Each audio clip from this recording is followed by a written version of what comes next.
Good afternoon, everybody. This is Lee Perry. I am the Pirate Therapist. I welcome you back to my podcast once again, where today we have a guest. Her name is Andrea. You say your last name Wooten? Yes. Okay. She is a middle school teacher. And how long have you been doing that for? Over a decade. Yeah. Nice. What got you into wanting to teach? Well, actually, I had a high school teacher, a high school English teacher, who asked me, "What do you want to be when you grow up?" And I said, "I don't know, maybe a psychologist," or I mentioned a few other things. And she actually looked at me and said, "Oh no, my dear, you are meant to be a teacher." And so, Miss Clark, if you're listening, I thought about it and I thought, you know what? I think I really would enjoy that. I would love being a teacher. And that was 10th grade me, and I haven't looked back since. Good for you. You figured out what you wanted to do way before I did. Can you think of a time where you saw, well, let's ask you personally first. Have the arts ever impacted you like when you were a student as opposed to now that you're a teacher? I was definitely one of those choir kids. I absolutely loved choir class. It was a core tenet of who I was as a student. I connected not only with the music and what it could bring to me, but also with the community of others who were in the choir. I had a great choir teacher, Mr. Bentley in high school, Mr. Howarth in middle school. I still remember them. And although they were strict, they expected that we would make really technical music. They also helped us connect to the feelings behind it and the message behind it. Oh, And fantastic. we enjoyed just creating with each other. And I think the arts offer that opportunity in a way that few other spaces do. Okay. So singing would be your particular brand of arts. I know you do theater. I've done a show with you. You have a fantastic voice. Thank you. Currently, as a teacher, can you think of any examples of when the arts have helped students perhaps that you have in class? Don't use names. I would prefer you not to use names of students unless you make them up. I can think of several students that I know who have been affected by the arts. There's one in particular, and she was reluctant to come to school. She didn't particularly like most of her classes, but she would always come for musical theater. Regardless of whether she showed up for any other class that day, she was there for musical theater. She made certain that she got herself to school for that. And that helped anchor her. It helped make sure that she had some social connections that then could be utilized to get her to other classes and help her feel more a part of the school, more a part of the community. So that is one instance where there's a student who simply I don't think would have come to school without having the arts in their life and as an option. So this has been grounding for her, giving her a sense Yes. of community.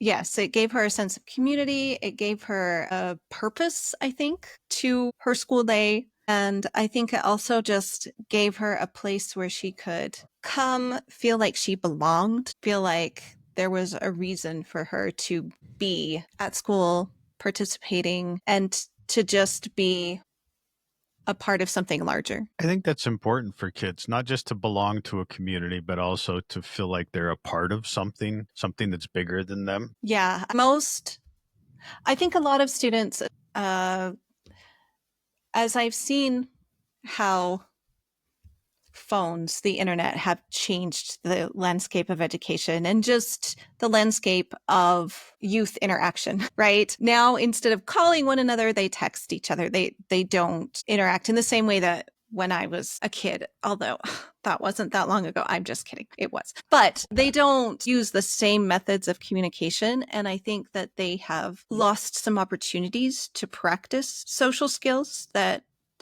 other generations got more naturally. And I would definitely say that the arts are a place where they can pick up those social skills that maybe they have missed out on in their everyday life. When you're creating a scene together in theater, you have to talk about what you're going to do and how you're going to do that and interact with one another. When you're creating a piece of music, you all have to follow the same direction and you have to be united in how you're listening to that director. When you're getting instruction in visual art, yes, that's maybe a little more solo, but you look around the room and you take cues from other people and see what they're doing. It creates a space where students can and do practice in social ways that maybe aren't as available to them. No, I agree. I think I've found that a lot of times kids will sit right next to each other on the same bench, on the same couch, and they'll text each other even though they're like inches away from each other. And that has to have an impact on your social skills, on your social interaction, because you're not looking at someone in the eye, you're not interacting with them verbally, and we miss out on a lot of the body language and the emotion and the energy that we carry when we're not looking at each other and talking to each other. Have you found that to be true? I have found that to be true. I have found that they still can do it, but this is a very anxious generation and they care a lot about what other people think. That is almost paralyzingly paramount for them. They are constantly, that's their first thought. What are other people thinking of me? How am I coming off? Where am I lacking amongst my peers? And it's safer in their mind, I think, for them to interact through text, because then they can have that moment before they hit send to kind of check in and think, okay, is this coming off the way I want it to? Am I presenting myself in the carefully curated way that I want to? Whereas social interaction face to face, it's messy. It's not careful. It's real. And a lot of kids are, I think, afraid to be authentic. Okay. I agree with that. In fact, I even did an earlier thing on my podcast about how important it is for kids to be genuine and true to themselves. Small plug there for watching a previous episode. I'm going to jump back to my line of questioning, if you don't mind. Mm-hmm. Did your perspective change about the arts, or has it been pretty consistent throughout your life? When you became a teacher, did that become important to you to incorporate the arts? Or is that something that you grew into? The arts have always been a huge part of my life growing up. My father was part of the Tabernacle Choir. We were steeped in classical music. And so the arts have always been a core part of who I am. Interestingly, I came to theater as an adult. I did do a few plays at Hillcrest High when I was forced to as part of the choir, and I enjoyed it. I loved it, but it wasn't a main focus. The singing was the focus. But as I did my English degree, and then I taught for a few years, and then I stayed home with my kids. And during that time that I was home as a stay-at-home mom, I could see that my son in particular, and daughter too at the time, I had two, they needed an outlet for these big personalities. And I got a random flyer for a local musical theater program, and I thought, you know what, I bet he'd really like that. And sure, we can just put Kira in too. That'll be great. And so I went, and a love of theater was born almost immediately for them. They had cousins who'd done it.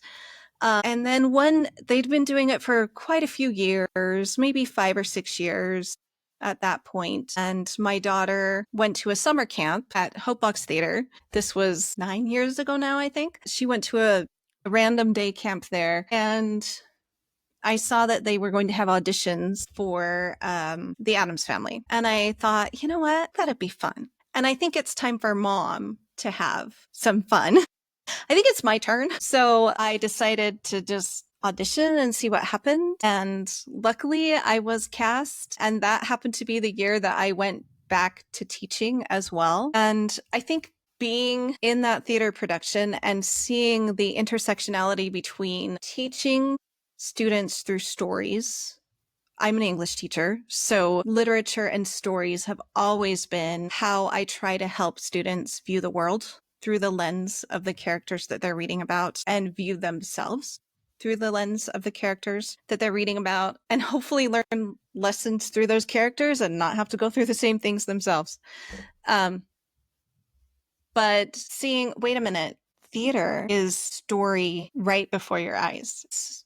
It's story that is so, it's just very timely, and it's story that's told in a way that I think is more accessible to kids sometimes when they can watch it and experience it that way. Especially if there's people they know doing it, and even more so if they're involved themselves. I think I know that for me personally, I've learned more about myself through every show I've been a part of than maybe in other ways. There's always some way for me to connect with either the character I'm playing or a character in that show, something that it teaches me about myself where I still need to grow, or an area where I can look back and say, yeah, I really have made a lot of progress in that, or oops, I need to work on that still. Sometimes that's a hard lesson. I have found, and please, if you agree or disagree, let me know. But I have found that creative writing is an excellent, and to use your word for it, safe way for kids to kind of process and go through things. As a therapist, we often encourage our clients to journal, and some people have a real hard time with journaling. And I find the ones that really have a hard time making themselves sit down and journal oftentimes love to do creative writing. They're aspiring authors. They want to create stories and all of that. And my theory is that they want to do that because they're trying to work out some of this stuff they need to process. They're trying to work through those issues and figure them out. And then over time, I still agree with that. But over time, I have found that the kids or adults even that get involved in theater take that one step further. You get to step into someone else's shoes, not just via story, but also you get to be that person, but still in a safe way. And you get to look at what life would be like if you had this circumstance or if you had these things happen to you. And it's very productive in the ability to help people work through things that they perhaps are struggling with. Would you agree with that? I would agree with that. I've had several instances as a teacher where students have written something, and that gives me a little window into, this is a student that I need to be more concerned for, and maybe, take this to the next level, talk to a counselor about them, help make sure that they are safe. So I think that their writing can definitely be a place where they reveal more about what's going on with them than maybe some other places. And whether that be through poetry or characters in a story or whatever. And I'm not saying that every instance of a student's writing reveals intimate details of their life. It doesn't. Sometimes they are just writing to write and writing to explore and writing to entertain. But I do think that we can get a glimpse into what's going on maybe behind the curtain sometimes through their writing. Absolutely. And yeah, theater does take it one step further. It helps.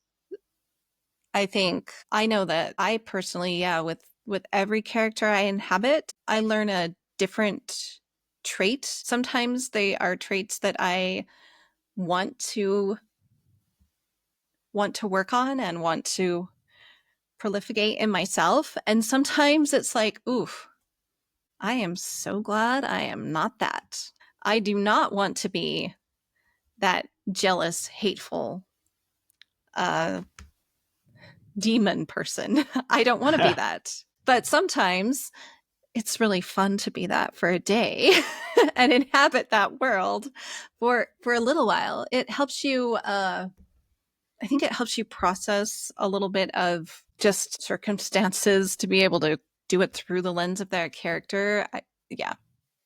Well, I It's think it pretty fun. also allows you to maybe get out some of the emotions you're having. I don't want to be Definitely. the demon per se, but sometimes being able to yell or be angry in a manner that is safe, that is non threatening, that is an act, if you will, that allows me to get some of that angst, some of that negative emotion out, but in a way that nobody's upset, nobody's being damaged because it's basically pretend, but we're still allowing ourselves to force the emotions we're having through that character. And sometimes you get an amazing character done that way because you're really feeling the emotions of that character, but it allows you to also get some of that emotion out of yourself. Yeah, it does. Yeah. Every time I get to play a character that gets to have a scream moment, I do love that. I From a do Sarah. love, yeah, Bruma Sarah.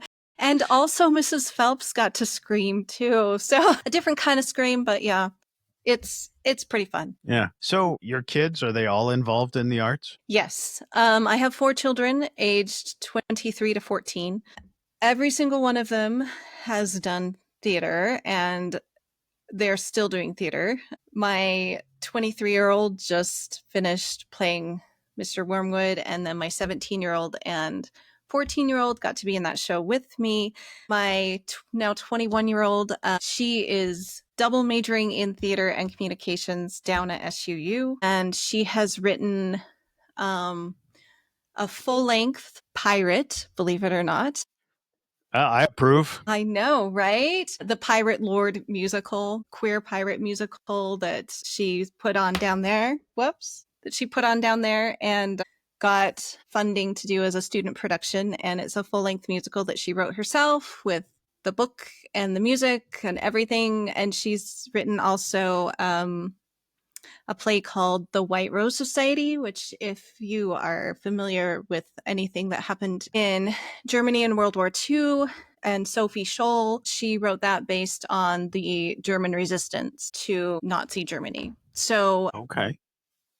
yeah, so each and every one of my kids are involved in the arts. It makes for a very busy and often loud, I'm not going to lie, household, especially she'll be a senior this year. She is doing dance company, band, and also choir. So she's going to be very busy that way. And then my 14-year-old in ninth grade, she's doing band and choir, and she'll do a musical theater class after school.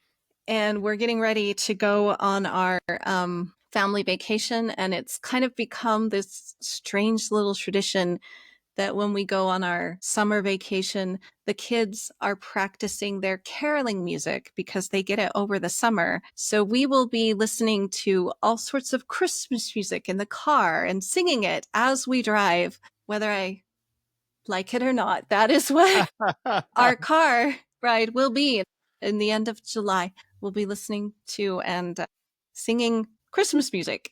So, yeah, the arts are a huge part of our family. We've made the decision to always support each other.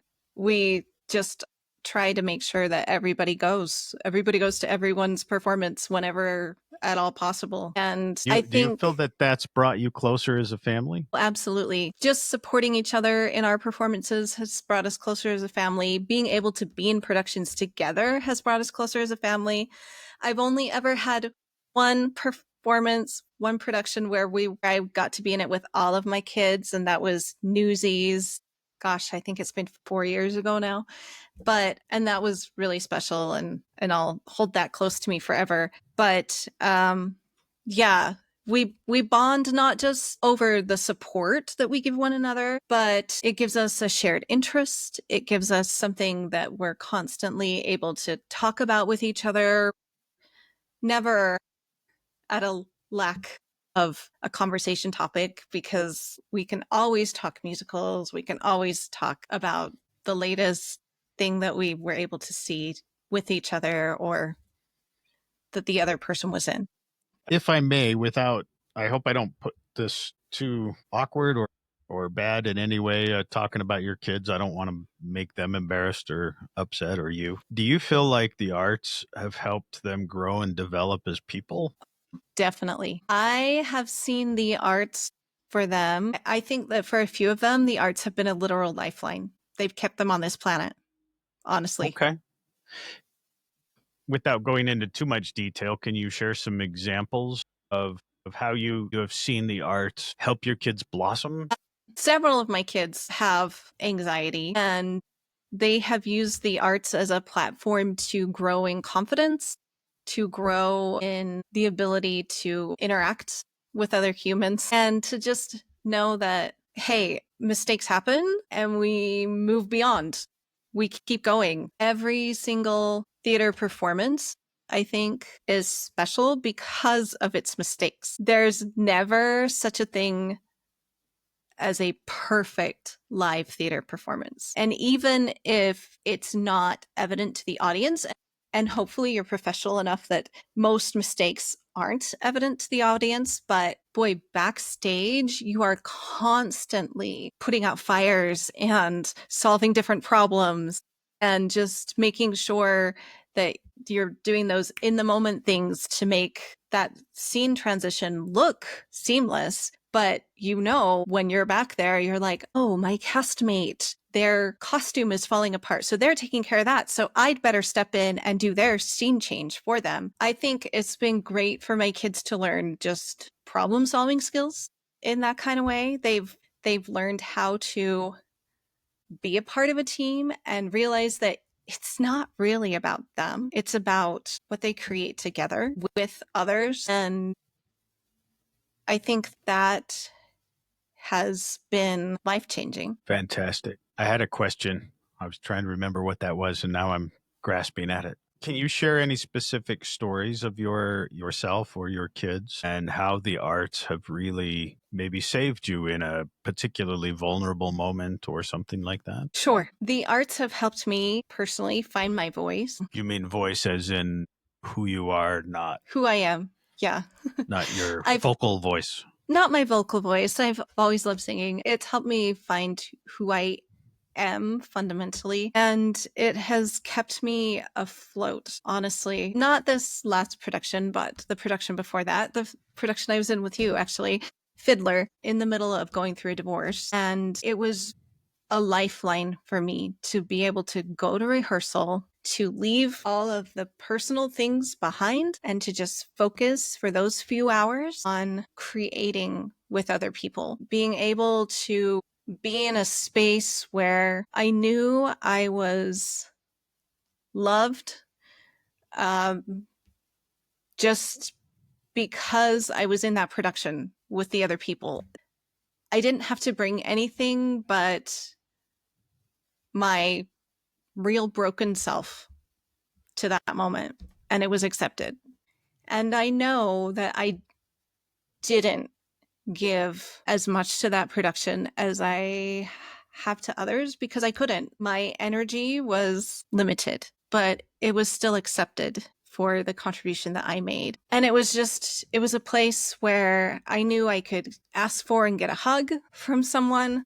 I could tell people, hey, I just need to kind of sit in the corner and watch today and not be as involved, and they would be like, okay, that's great, you do what you need to do. And it really brought a moment of peace amidst all the chaos that was going on for me personally at the moment. And the fact that I was able to share it with my youngest, Carissa, and just have her with me and spend some extra time with her, and it was what I needed. I needed that production at that time. I needed to be in it. I needed to be surrounded by the people I was surrounded by. It was a moment of peaceful chaos because theater is always chaos. Always. But it was a moment of, I think, peaceful chaos amidst my very real chaos, where I could just leave it behind and feel completely supported by everyone around me, even though 90% of them didn't know what I was going through Yeah, I was one of them. until I had later. no idea. Yeah. But that sense of community is what really has meant a lot to me over the years. I've been doing theater since I was a little kid, but I've that sense of belonging that sense of community, the sense of being able to go somewhere and just be accepted. If you're having a rough day, okay, you just sit over there and watch or whatever. And if you're needing to process, there's usually someone willing to listen. There's just the sense of community that I've always felt with theater has been really huge to me. It's been a massive, it's been kind of my safe place throughout my life for where I could go, because even though even though the theater crowd is so diverse, we all come together with that one need for community, that one, and we all accept each other. And it doesn't matter if you're gay, straight, have blue hair, it doesn't matter. People just seem to embrace each other, get along. Everybody just supports each other for the most part. And there's always that sense of community. And I think that's why the theater draws so many people that are perhaps disenfranchised or demoralized by the world around them. I'm going to go back to school if that's okay. All right. What changes have you seen in kids who, from when they start perhaps engaging in the arts, have you seen them grow through their participation in the arts? I have as a teacher. So I'm going to talk about one particular assignment that I have. Love. This will come as no surprise to those who know me. I love teaching Romeo and Juliet. I love Shakespeare. I read it for fun. I know that's kind of messed up.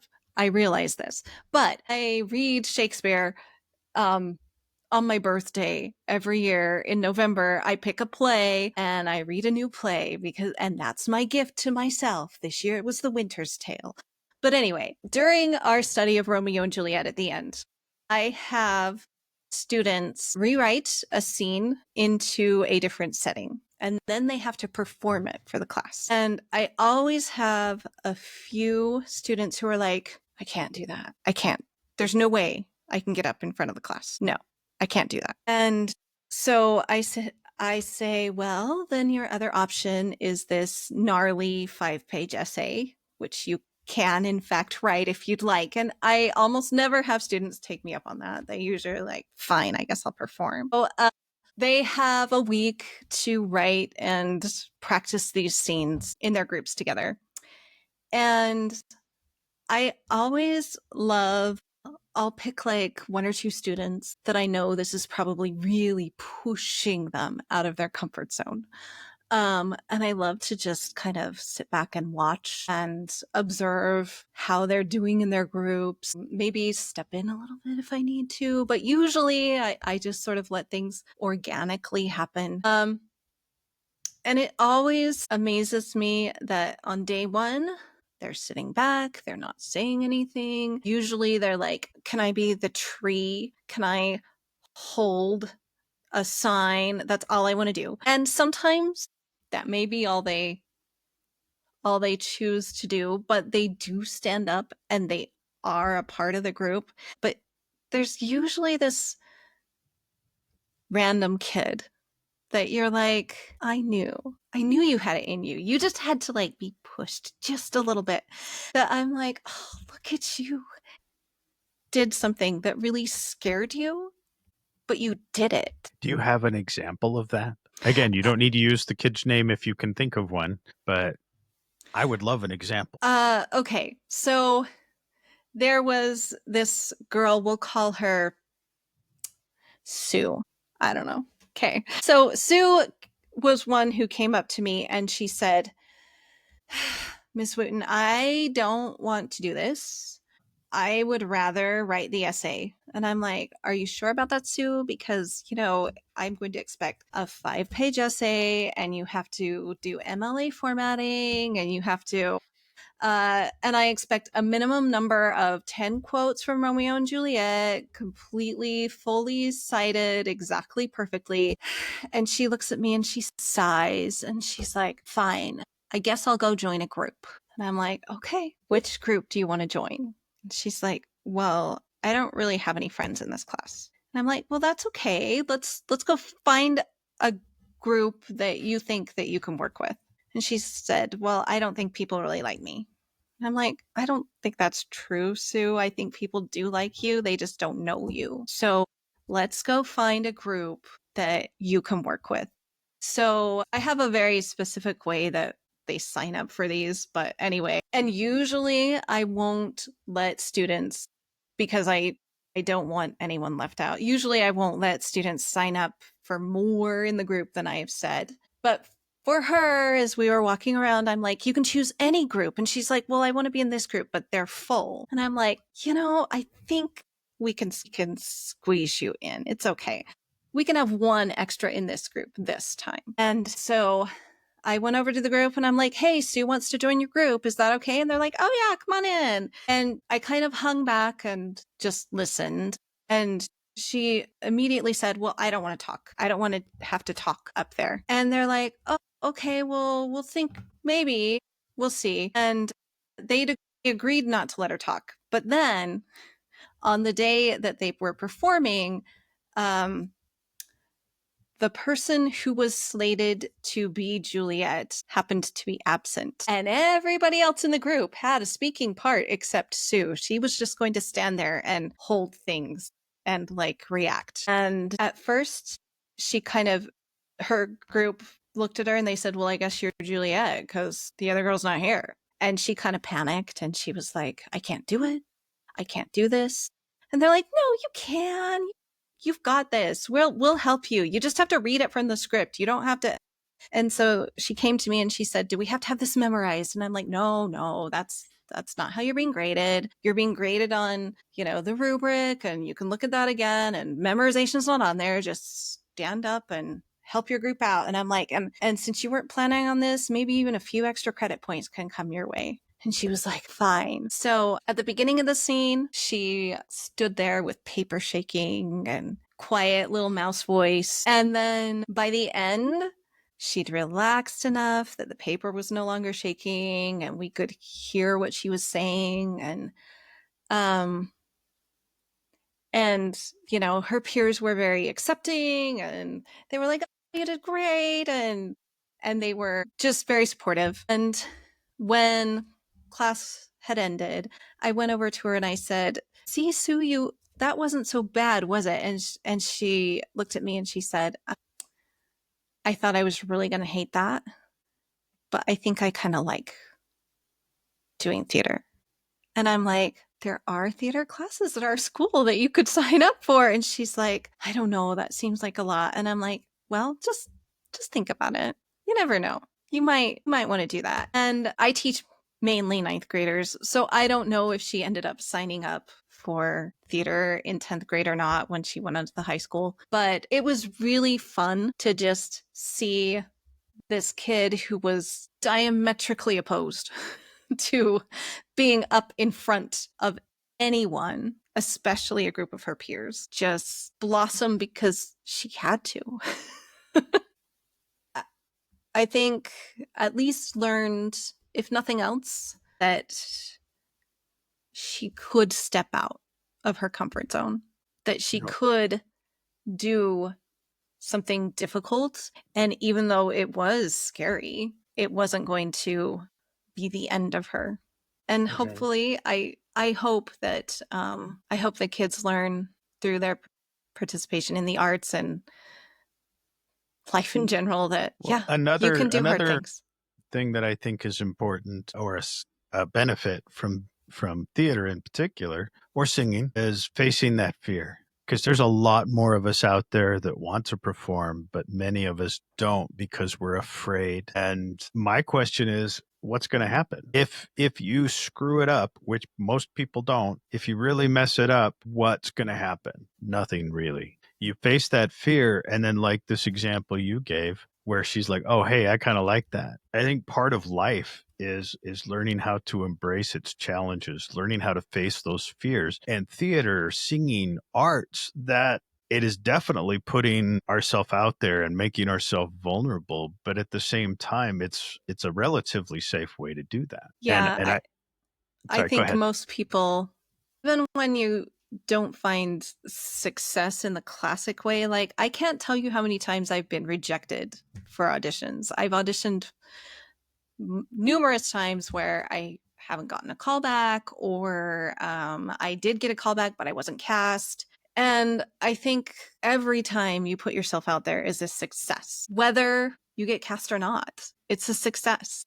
You did something personally for you, It's and that, growth. yeah. It's growth, and growth is never failure. So, changing tack a little bit again, what do you think the biggest challenges are for kids in participating in the arts in school? Uh, I think a lot of them, well, it depends upon where, like, what school they're at. I think the arts are underfunded in a lot of places. Um, I dare say it, most, if not yeah, all. most, if not all.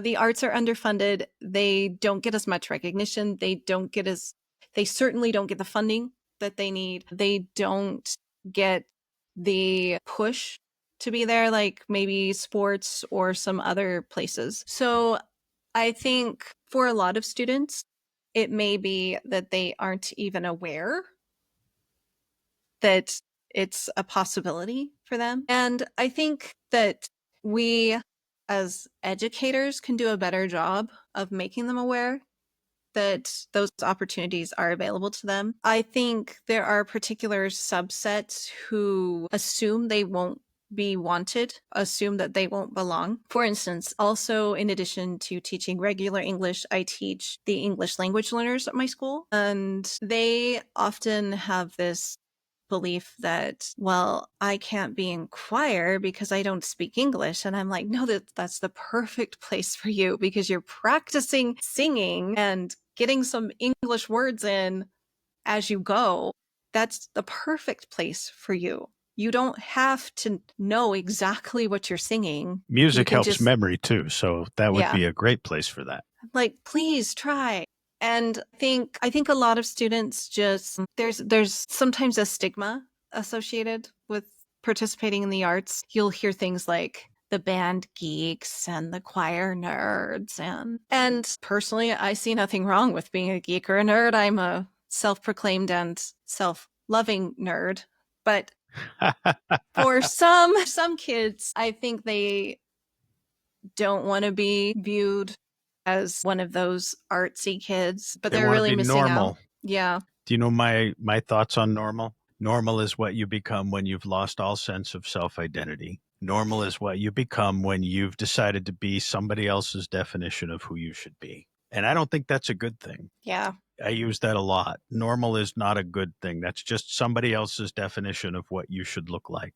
And we shouldn't embrace that. We should embrace who we are, and then we will attract to us other people of like mind, and that's how we find our tribe, that's how we find our group. And don't when you try and be normal, you're presenting a facade, and I don't like that. I think we are all unique in our own right, and we should celebrate that, not hide it, not try and become normal. So I guess I go against convention in a lot of ways in that regard, because normal is not seen by me as a positive, that's a negative. Whereas, show me if you're crazy, be crazy. If you're a band geek or a theater nerd, great, be that.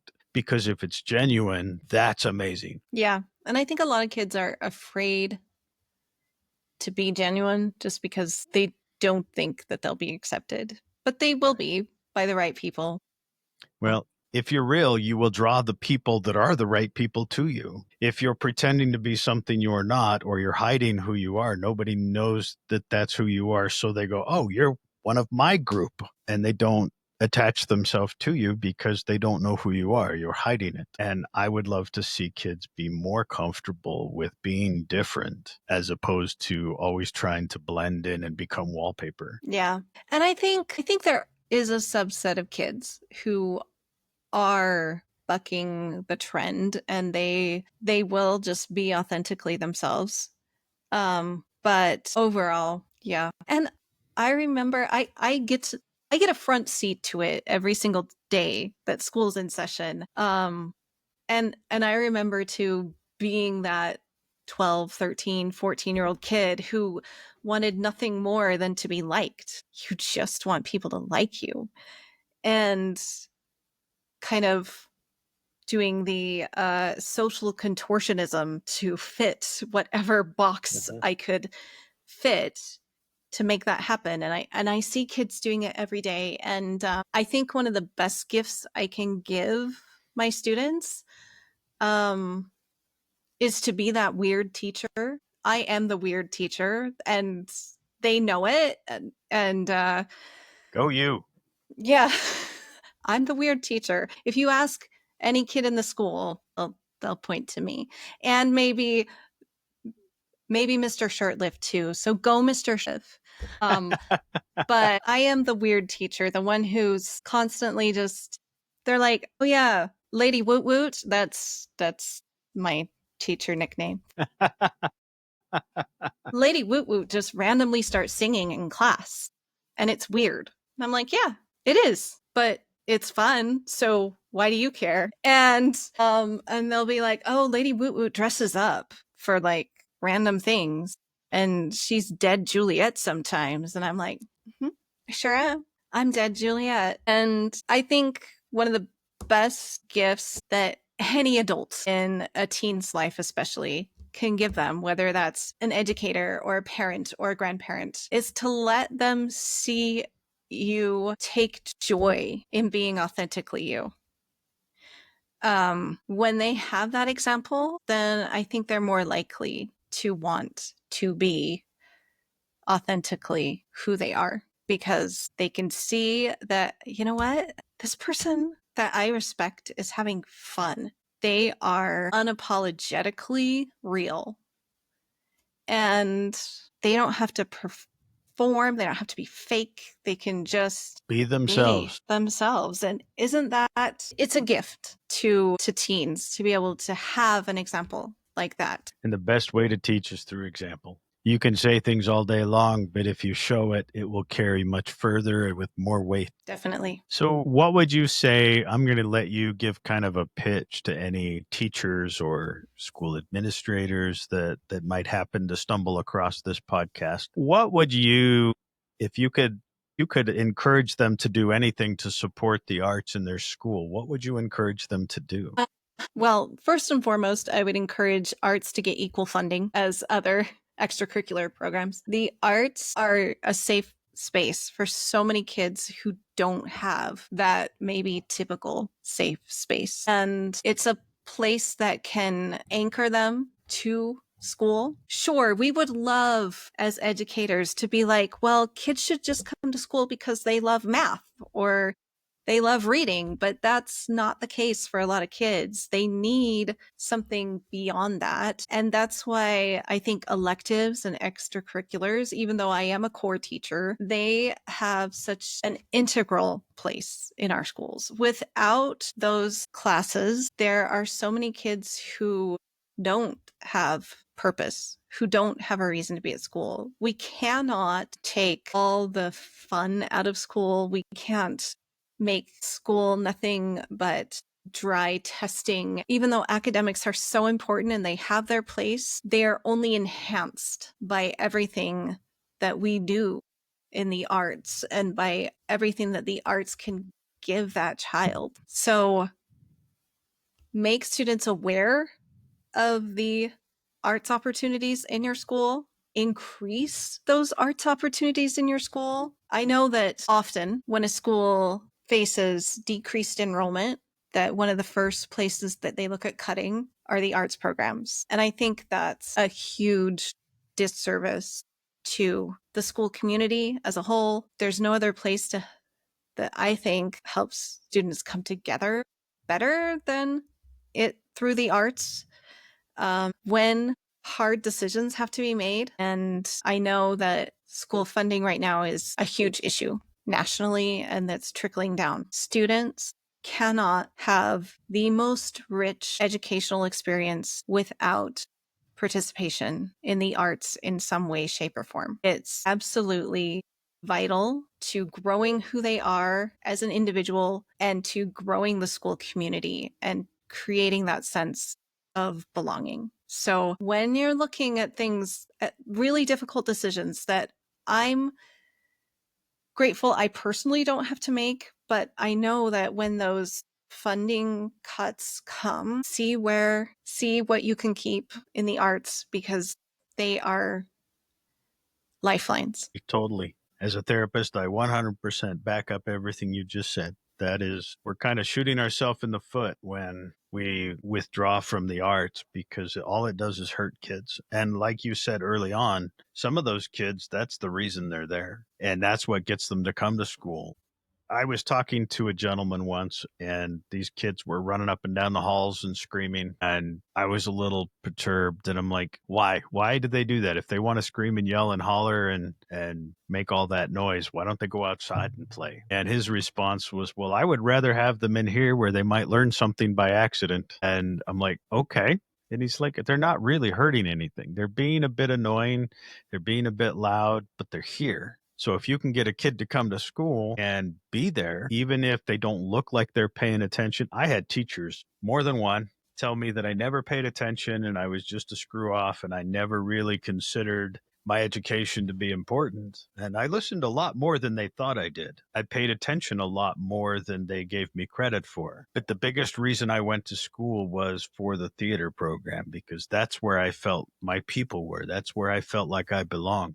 I would still go to class and I would still listen and I would still screw around too. So it's not like they were 100% wrong, but I went mostly because of the theater. That's what made me feel like going to school because I didn't feel like I belonged anywhere else. I wasn't a jock. I wasn't in the chess club. I wasn't big in math, still not. Math and I have kind of this hate relationship. Anyway, if we can make school a welcoming place, a lot of that is going to pull in kids who are disenfranchised just through the arts alone.